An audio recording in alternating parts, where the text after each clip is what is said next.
Hello friends, இன்றைக்கான சின்ன கதை பார்க்கலாம் வாங்க.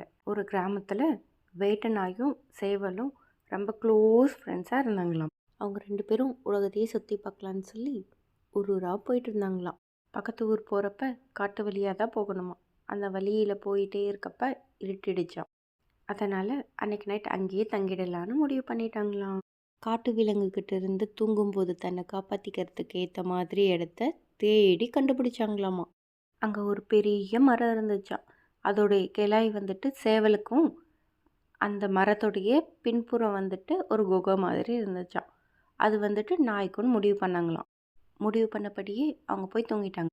காலையில் விடிஞ்சதும் சேவல் தன்னுடைய கிராமத்தில் இருக்கிறத நினச்சி கொக்கரக்கோன்னு கூவுச்சான். அதை கேட்ட நரி, இன்றைக்கி நல்ல இறைச்சி நமக்கு கிடைச்சதுன்னு மனசுக்குள்ளே நினச்சிக்கிட்டு அந்த மரத்துக்கிட்ட ஃபாஸ்ட்டாக ஓடி வந்துச்சான்.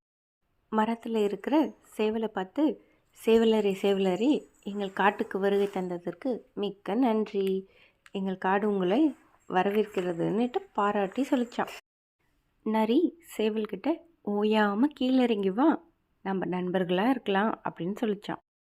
அதை புரிஞ்சுக்கிட்ட சேவல் உஷாராக இதுக்கு ஒரு பாடத்தை சொல்லித்தரணும்னு முடிவு பண்ணிச்சான். உடனே சேவல், என்னால் கீழே இறங்கி வர முடியாது, நீங்கள் வேண்டும்னா மேலே வர்றதுக்கு சுலபமான வழி மரத்துக்கு பின்னாடி இருக்குது அப்படின்னு சொல்லிச்சான்.